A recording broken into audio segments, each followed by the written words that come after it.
hukum internasional merupakan suatu entitas yang dapat dibebani hak dan kewajiban menurut hukum internasional. Negara merupakan subjek hukum internasional yang paling utama dan paling tua karena negara itu yang pertama kali muncul dan mengadakan hubungan internasional baik antara sesama negara maupun dengan subjek hukum lainnya. Negara dapat dikatakan sebagai subjek hukum internasional jika memenuhi unsur-unsur yang tercantum dalam Konvensi Montevideo tahun 1933, yaitu adanya penduduk yang tetap, adanya wilayah yang pasti, adanya pemerintahan, dan adanya kemampuan menjalin hubungan dengan negara lain. Kemudian negara dapat dikatakan sebagai subjek hukum internasional jika negara tersebut merdeka, independen, dan tidak termasuk dari bagian suatu negara lain. Negara sebagai subjek hukum internasional ini mempunyai beberapa ruang lingkup. Yang pertama yaitu sejarah terbentuknya suatu negara. Asal mula negara ini dapat ditinjau melalui dua pendekatan. Yang pertama yaitu pendekatan faktual. Pendekatan ini didasarkan pada fakta-fakta dan peristiwa yang telah terjadi. Seperti suatu wilayah itu yang tidak memiliki penguasa akhirnya diduduki oleh suatu penduduk dan terbentuklah suatu negara baru. Contohnya yaitu Liberia yang pada saat ini diduduki oleh orang-orang Negro yang kemudian berubah menjadi suatu negara yang baru pada tahun 1847. Yang kedua yaitu suatu wilayah yang tergabung dalam suatu negara kemudian melepaskan diri dan membentuk negaranya sendiri. Seperti Timor Timur yang melepaskan diri dari Indonesia pada tahun 1999. Yang ketiga yaitu beberapa negara itu melakukan peleburan atau fusi yang kemudian membentuk suatu negara baru. Contohnya yaitu pembentukan kerajaan Jerman pada tahun 1871. Yang terakhir yaitu suatu negara mengalami perpecahan dan lenyap, kemudian di atas wilayah negara tersebut timbul atau muncul negara baru. Seperti Kolombia yang pada saat itu mengalami perpecahan menjadi dua negara, yaitu negara Venezuela dan negara Kolombia baru. Yang kedua yaitu pendekatan secara teoritis, didasarkan pada teori-teori dan pendapat para ahli. Yang pertama yaitu ada teori ketuhanan. Pada teori ini tuh percaya bahwa segala sesuatu yang terjadi di jagat raya itu merupakan kehendak Tuhan. Penganut teori ini adalah Friedrich Julius Stahl. Yang kedua yaitu teori hukum alam. Teori ini disebut dengan ius naturalis yang menganggap bahwa hukum alam itu berlaku secara universal, abadi di setiap tempat dan waktu. Penganut teori ini adalah Plato pada masa kuno, Agustinus pada masa pertengahan, dan John Locke pada masa rasionalisme. Kemudian yang ketiga yaitu adanya teori kekuasaan. Dalam teori ini dijelaskan bahwa yang terkuatlah yang dapat mendirikan suatu negara. Penganut teori ini adalah Voltaire. Yang keempat yaitu teori perjanjian masyarakat. Pada teori ini dijelaskan bahwa sebelum terbentuknya suatu negara, masyarakat itu hidupnya nomaden. Dan kemudian timbul inisiatif untuk melakukan perkumpulan dan pemufakatan yang disebut dengan perjanjian masyarakat untuk melindungi diri sendiri dan harta benda. Nah, dalam perjanjian masyarakat ini salah satunya membahas tentang pendirian suatu negara. Penganut teori ini adalah Rousseau. Yang kelima yaitu teori organis. Pada teori ini itu dijelaskan bahwa suatu negara terbentuk itu pada awalnya berasal dari kerjasama yang sederhana, kemudian berkembang menjadi suatu negara yang besar. Penganut teori ini adalah Wilhelm Hegel. Yang keenam yaitu teori kekeluargaan. Pada teori ini dijelaskan bahwa terbentuknya suatu negara itu berasal dari suatu hubungan keluarga. Misalnya orang-orang yang memiliki hubungan darah yang sama itu bersatu, kemudian membentuk suatu suku, dan suku-suku ini itu bersatu juga, akhirnya terbentuklah suatu negara yang besar. Untuk materi selanjutnya akan dijelaskan oleh teman saya. Halo, Assalamualaikum warahmatullahi wabarakatuh. Saya Fadila Trizanandrini, NPM 21071010093 dari kelas Hukum Internasional kelas D. Di sini saya dan teman-teman akan mempresentasikan tentang negara sebagai subjek hukum utama dalam hukum internasional. Nah, di sini saya akan menjelaskan bentuk negara. Yang pertama, bentuk negara. Bentuk negara adalah merupakan batasan antara peninjauan secara sosiologis dan secara yuridis. Peninjauan secara sosiologis yaitu jika negara dilihat secara keseluruhan tanpa melihat isinya. Sedangkan secara yuridis jika negara peninjauan hanya dilihat dari isinya atau strukturnya.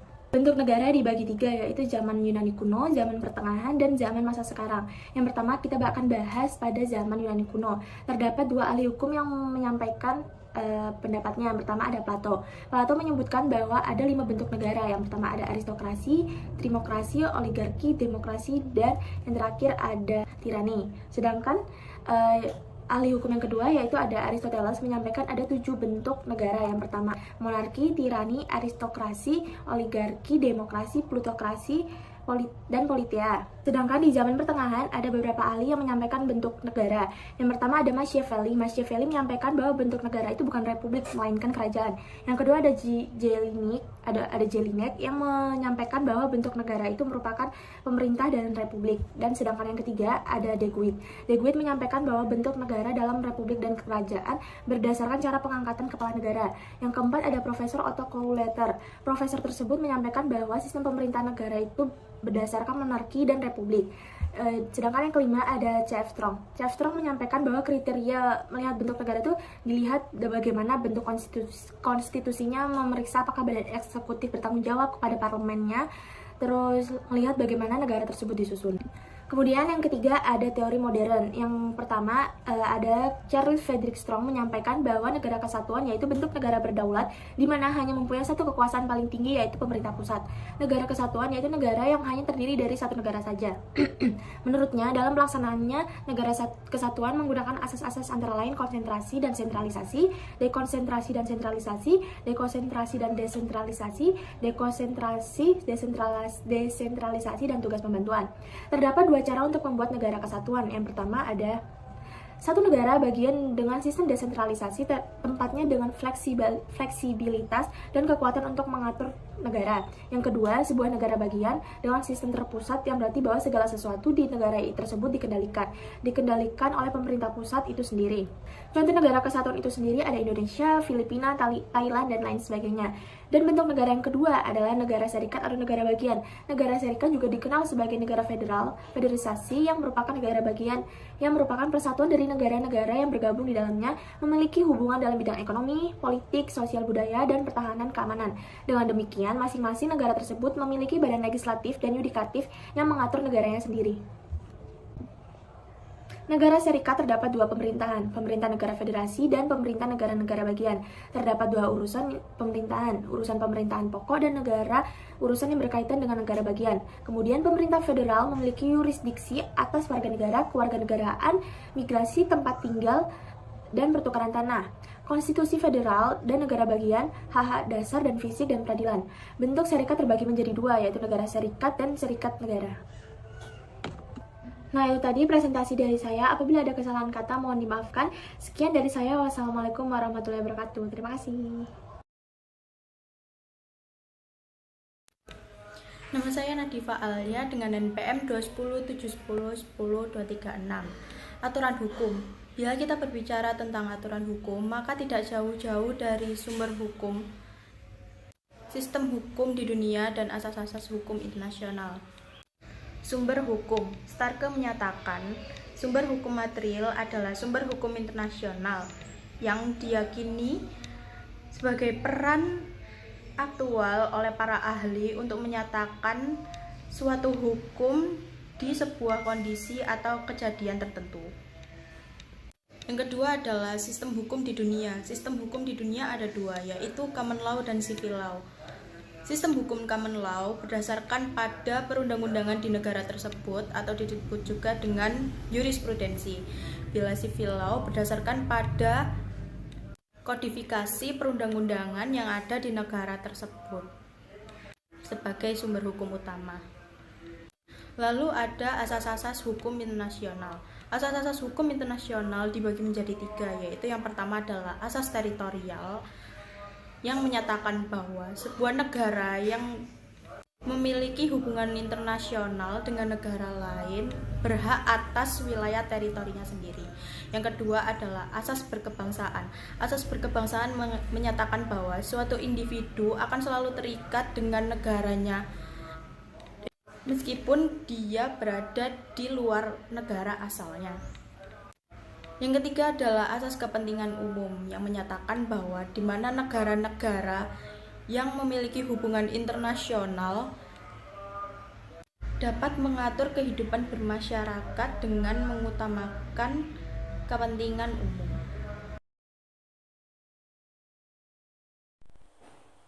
Perkenalkan, nama saya Adri bin Fitahullah Sialuho.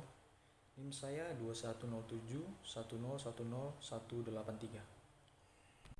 Saya akan menjelaskan tentang atribut negara. Sebelum kita membahas lebih jauh tentang atribut negara, kita harus cari tahu apa sih definisi dari atribut itu. Atribut memiliki arti tanda kelengkapan yang meliputi lambang, sifat, dan juga ciri khas.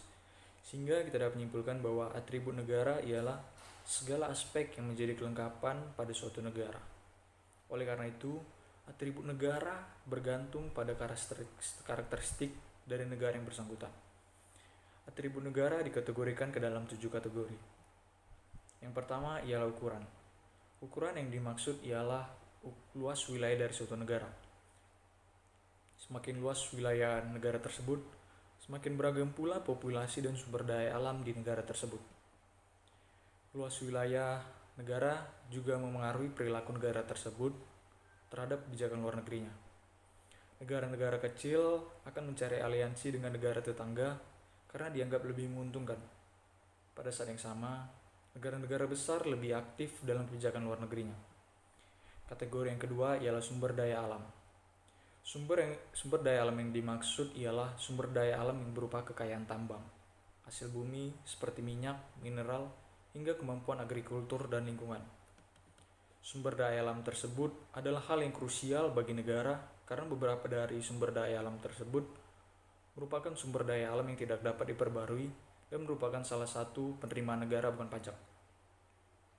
Sumber daya alam tersebut bisa menjadi daya tarik perusahaan asing untuk datang dan mendirikan perusahaannya ke negara yang kaya akan sumber daya alam tersebut, walau harus mengikuti serangkaian prosedur hukum yang sesuai di negara tersebut. Sama seperti halnya Freeport-McMoRan yang mendirikan PT Freeport di Indonesia yang bergerak di bidang ekstraktif yaitu pertambangan. Kategori yang ketiga ialah geografi. Geografi yang dimaksudkan dalam atribut negara ini ialah letak wilayah dari kawasan. Dan dalam hal ini kita akan membahas tentang letak wilayah suatu negara. Letak wilayah suatu negara dikatakan strategis apabila memiliki akses menuju laut atau jalur perdagangan dan transit internasional. Dapat disimpulkan bahwa semakin strategis suatu negara, semakin besar pula untuk melakukan perdagangan internasional. Kategori yang keempat ialah demografi. Demografi meliputi unsur populasi, distribusi usia, gender, kesejahteraan, pengelompokan etnis, bahasa, agama, tingkat pendidikan, dan kesehatan yang meliputi penyebaran penyakit dalam populasi di suatu negara. Semakin bertambahnya penduduk, terkhususnya di usia yang produktif, akan meningkatkan tingkat partisipasi angkatan kerja dan menekan angka tingkat pengangguran di negara tersebut. Tidak banyak juga dari usia produktif tersebut memutuskan untuk bekerja di luar negeri sehingga terjadinya brain drain di negara mereka bekerja. Kategori atribut negara yang kelima ialah sistem politik. Sistem politik berpengaruh pada proses pengambilan keputusan yang terkait dengan kebijakan luar negeri. Negara cenderung melakukan bekerjasama dengan negara yang memiliki sistem politik yang sama, seperti demokrasi, akan memiliki hubungan yang tidak kontraktif. Seperti contoh dua negara yang memiliki sistem politik yang berbeda ialah Amerika Serikat dan Uni Soviet pada Perang Dingin yang berlangsung dari tahun 1947 sampai tahun 1953. Kategori atribut negara yang ke-6 ialah kemampuan militer. Sebuah negara yang pasukannya lebih kuat dari nilai politik luar negerinya pasti akan kalah. Keterampilan militer termasuk senjata, militer, dan senapan mesin. Negara-negara dengan kemampuan militer dapat kewalahan dan memiliki dampak yang signifikan terhadap hubungan internasional. Atribut negara yang ke-7 ialah kemampuan ekonomi. Negara dengan kemampuan ekonomi yang kurang mampu cenderung akan melakukan kerjasama dengan negara besar yang memiliki kemampuan ekonomi yang lebih. Hal ini bertujuan membantu pembangunan di negaranya, seperti halnya Organisasi Kerjasama Internasional ASEAN, yang bertujuan menciptakan kawasan Asia Tenggara yang sejahtera, damai, aman, dan stabil. Berikutnya menyambung teman saya akan menjelaskan mengenai cara perolehan wilayah menurut hukum internasional. Dalam hukum internasional sendiri terdapat beberapa cara untuk memperoleh suatu wilayah. Ada 5 cara. Yang pertama adalah penambahan wilayah atau aggregation. Yang kedua ada cesi atau penyerahan, yang ketiga ada okupasi atau kependudukan, yang keempat ada preskripsi, dan yang kelima ada aneksasi atau penaklukan. Cara-cara tersebut secara langsung memiliki analogi yang sama dengan metode-metode dalam hukum keperdataan mengenai cara untuk memperoleh kepemilikan pribadi. Berikut ini saya akan jelaskan cara perolehan wilayah menurut hukum internasional. Yang pertama ada penambahan wilayah atau aggregation, yaitu merupakan cara untuk memperoleh suatu wilayah secara alamiah atau geografis, yaitu dengan cara wilayah yang baru muncul secara alamiah atau geografis akan secara otomatis dan secara langsung bergabung menjadi wilayah kedaulatan negara yang sudah ada terlebih dahulu. Contohnya adalah pulau yang baru muncul karena pergeseran pulau, maka akan menjadi wilayah kedaulatan negara yang sudah ada terlebih dahulu dan tempat dari pulau tersebut. Atau gunung berapi yang memunculkan pulau baru maka anak gunung berapi tersebut akan menjadi wilayah dari negara yang sudah ada tersebut. Contoh nyatanya adalah di negara Indonesia, gunung berapi Krakatau meletus lalu melahirkan pulau anak Gunung Krakatau, maka pulau anak Gunung Krakatau ini secara langsung dan otomatis menjadi wilayah kedaulatan negara Indonesia. Lalu yang kedua adalah penyerahan atau cesi. Penyerahan atau cesi ini merupakan pemberian suatu wilayah dari negara ke negara lain, yang biasanya merupakan hasil dari peperangan atau yang diiringi dengan perjanjian perdamaian. Dengan adanya cesi ini, maka beralihlah semua hak kedaulatan dari negara tersebut ke negara lain. Ada dua metode dalam cesi ini, yaitu yang pertama paksaan kalah perang dan yang kedua adalah sukarela. Untuk paksaan kalah perang misalnya adalah suatu paksaan kalah perang, yaitu peralihan wilayah dari Alsace-Lorraine dari Prancis kepada Jerman. Lalu untuk yang sukarela misalnya adalah penjualan Alaska dari Rusia kepada Amerika Serikat. Lalu yang ketiga ada okupasi atau kependudukan, yaitu merupakan cara untuk memperoleh suatu wilayah dengan kependudukan. Cara untuk mendapatkannya adalah kependudukan di suatu wilayah yang baru ditemukan, dan wilayah tersebut harus tidak berada dalam wilayah kedaulatan negara lain atau merupakan suatu milik dari orang lain. Namun sebelum menentukan okupasi ini harus ada suatu tindakan yang menunjukkan bahwa ada penguasaan di wilayah tersebut.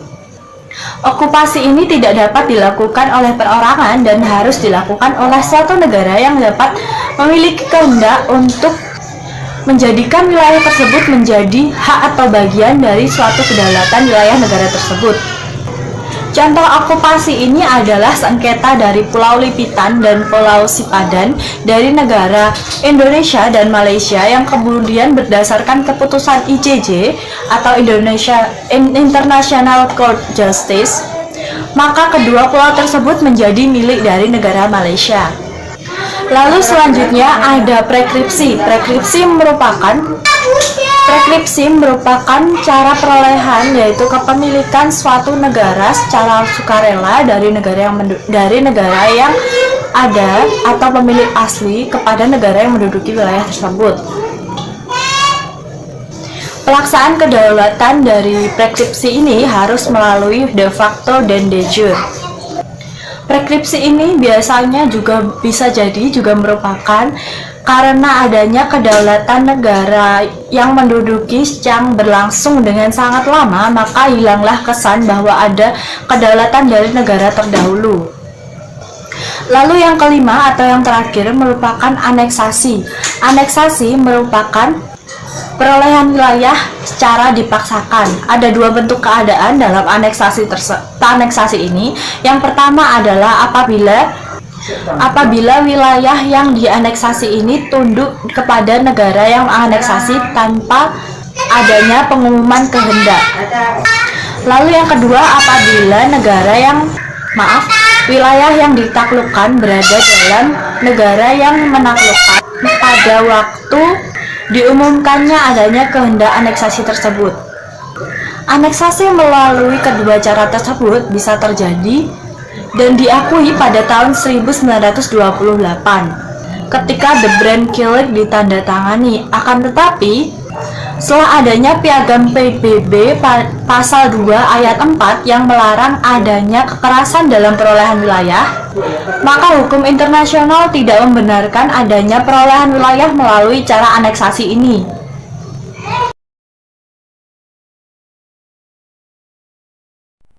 Doktrin tindakan negara.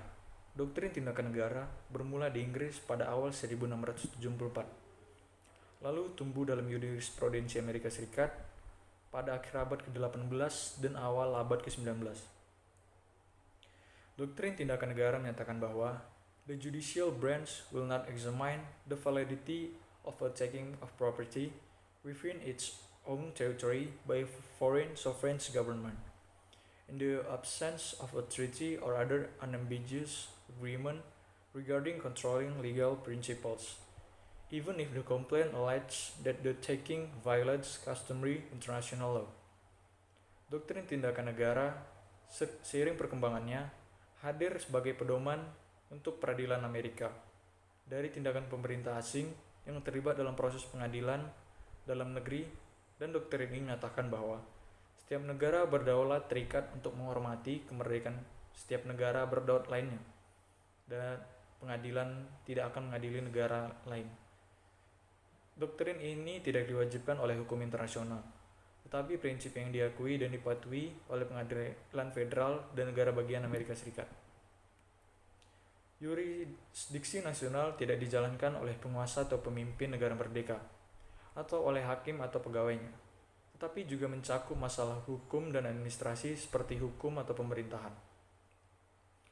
Doktrin tanggung jawab negara mengacu pada tanggung jawab negara untuk membuat keputusan yang sama dan menghormati keadaan di mana hukum internasional membatasi diskresi negara pada negara lain.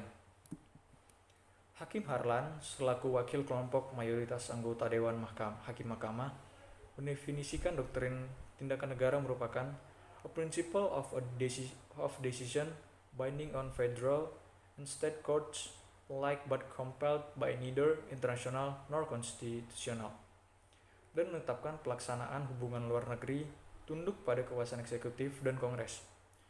Dan setiap perkara atau ada kontroversi yang menyinggung hubungan luar negeri berada di luar tanggung jawab yudisial. Ia juga mencatat doktrin tindakan negara mempunyai tiang konstitusional atau constitutional underpinning yang didasarkan pada pembagian fungsi antara cabang yudisial dan politik pemerintah terkait masalah yang menyangkut urusan luar negeri. Terdapat 3 poin utama yang membenarkan penerapan doktrin tindakan negara, yaitu A. Di international law menyatakan bahwa kasus-kasus yang berhubungan dengan tindakan negara, pengadilan melihat diperlukannya the Universal Committee of Nations dan establish rules of international law. Kesalahan yang diperbuat di luar negeri harus dicari melalui pengadilan di negara yang bersangkutan atau melalui jalur diplomatik. B. Territorial choice of law. Negara hukum ditentukan oleh undang-undang yang telah ditetapkan. Oleh karena itu, kegiatan negara dilakukan dalam wilayah kedaulatannya sendiri dan dibatasi oleh hukum. C. Separation of power. Doktrin tindakan negara didasarkan pemisahan kekuasaan negara dalam pelaksanaan fungsinya. Pengadilan melarang studi hukum negara dengan meminta bukti dan menemukan bahwa perangkat itu dilarang di luar negeri, dengan 3 pengecualian studi umum hukum negara. Yang pertama, doktrin Bernstein mengatur kepatuhan terhadap Kementerian Penetapan Izin Imigrasi. Yang kedua, pengecualian semua organisasi dan doktrin tindakan negara. 3. Menahan diri dari keputusan negara untuk memperbaiki kerusakan yang disebabkan oleh pemerintah asing di hadapan pengadilan Amerika Serikat. Pengecualian ini menyentuh inti doktrin tindakan negara dan menggambarkan ketidakpuasan yudisial terhadap implikasi dari perkara. Sekian dari saya. Kemudian pembahasan selanjutnya yaitu ada hak dan kewajiban negara. Hak dan kewajiban negara biasanya di setiap negara memiliki hak dan kewajiban. Setiap negara pasti menentukan hak dan kewajibannya yang sesuai dengan ideologinya. Miriam Budiharjo menyampaikan bahwa setiap negara memiliki sifat-sifat negara sebagai berikut, yaitu ada memaksa, monopoli, dan mencakup semua. Adapun hak dan kewajiban negara, pada tahun 1916, American Institute of International Law atau AAIL mengadakan konferensi dan memproklamirkan hak dan kewajiban negara yang diikuti oleh sebuah penelitian berjudul The Fundamental Rights and Duties of the American Republic yang berakhir di Montevideo pada tahun 1933. Konvensi tersebut adalah seperangkat aturan dan kewajiban yang ditetapkan oleh Komisi Hukum Internasional Perserikatan Bangsa-Bangsa pada 1949. Namun, panitia tersebut tidak mencapai keputusan positif sehingga hak-hak negara antara lain yaitu terdapat 4 hak negara. Yang pertama ada hak atas kemerdekaan, hak untuk melaksanakan yuridis terhadap wilayah, orang, dan benda yang berada dalam wilayahnya. Kemudian yang ketiga ada hak untuk mendapatkan kedudukan hukum yang sama dengan negara lain. Yang keempat ada hak untuk menjalankan pertahanan diri sendiri atau kolektif. Kemudian kewajiban negara yaitu yang pertama ada kewajiban negara tidak melakukan intervensi terhadap masalah-masalah yang ada terjadi di negara lain. Yang kedua, kewajiban untuk tidak menggerakkan pergolakan sipil di negara lain. Yang ketiga, ada kewajiban untuk tidak menggerakkan semua orang yang berada di wilayahnya dengan memperhatikan hak-hak asasi manusia. Yang keempat, ada kewajiban untuk menjaga wilayahnya agar tidak membahayakan perdamaian dan keamanan internasional. Kemudian yang terakhir, ada kewajiban untuk mengadakan hubungan dengan negara-negara lain sesuai dengan hukum internasional. Suksesi negara adalah suatu keadaan di mana terjadi perubahan atau penggantian kedaulatan suatu negara, yang kemudian melibatkan semacam perubahan negara yang mempunyai akibat hukum yang sangat rumit. Peristiwa suksesi negara sudah tidak asing lagi bagi dunia internasional. Telah terjadi berbagai peristiwa suksesi seperti kemerdekaan Hindia Belanda di Indonesia pada tahun 1945, Konvensi Wina pada tahun 1978 mengatur satu masalah penting yang muncul dari suksesi negara, yaitu pertanyaan tentang kelangsungan perjanjian internasional yang dibuat oleh negara penerus. Konvensi Wina pada tahun 1978 membatasi ruang lingkupnya dalam pasal 1 yang berbunyi, "The present convention applies to the effect of a succession of states in respect of treaties between states."